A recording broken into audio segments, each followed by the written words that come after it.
ही blouse design तयार करण्यासाठी 3 bye 3 इंचचे square piece घेतलेत.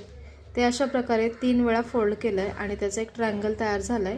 त्याच्यावर स्टिच करून घेतलं. सर्व शेप मी तसेच तयार करून घेतले. गळ्याचा इथे बॅक पार्ट तयार करून घेतलाय आणि लेस लावल्यानंतर 1-1 इंचाचं मार्किंग करून घेतलेलं आहे गळ्याच्या साइडने. त्याच्यावर हे शेप इथे लावून घेतलेले आहेत. पहिल्यांदा एका बाजूने लावून घेतले सर्व आणि नंतर दुसऱ्या बाजूने लावून घेतले. तर त्याचं डायरेक्शन बघू शकता मी इथे कशा प्रकारे लावलेलं आहे. ओपन बाजू त्याची खालच्या साईडला आली पाहिजे अशा प्रकारे हे लावून घेतलेले आहेत. त्यानंतर हे त्याचं टोक असं फोल्ड करायचं आहे. तर त्याचा इथे स्क्वेअर तयार होतोय आणि त्या टोकाला पॅक करून घ्यायचे. त्याच्यावर गोल्डन कलरचा मणी लावून घ्यायचा आहे. तर असेच गोल्डन कलरचे मणी मी सर्व जे आकार आहेत त्याच्यावर लावून घेतले. तर खूप सुंदर अशी ही ब्लाउज डिझाईन तयार होते आणि त्याला अजून चांगला लुक यावा त्यासाठी मध्ये मी फॅब्रिकचं छोटंसं फूल करून लावलेलं आहे.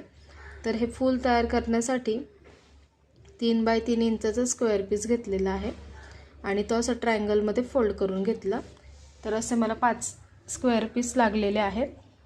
त्याच्यानंतर सुई दोरा घेतला आणि अशा प्रकारे इथे हे स्टिच करून घ्यायचे सुई दोऱ्याने.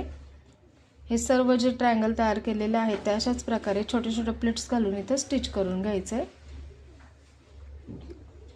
हे सर्व स्टिच झाल्यानंतर 5 ट्रायंगल स्टिच केलेत मी एकत्र. ते स्टिच झाल्यानंतर एक गाठ करून घ्यायची त्याची आणि ते व्यवस्थित सेट करून घ्यायचं. तर बघू शकता खूप सुंदर असं इथे फूल तयार झालेलं आहे. गाठ घट्ट करायची आहे त्याची.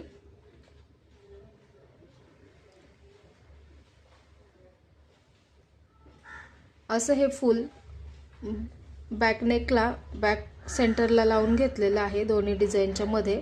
तर खूप सुंदर असा लुक ह्या ब्लाउजला आलेला आहे या डिझाईनमुळे. आणि त्याच्यावर एक शो बटन लावून घेतलेलं आहे गोल्डन कलरचं.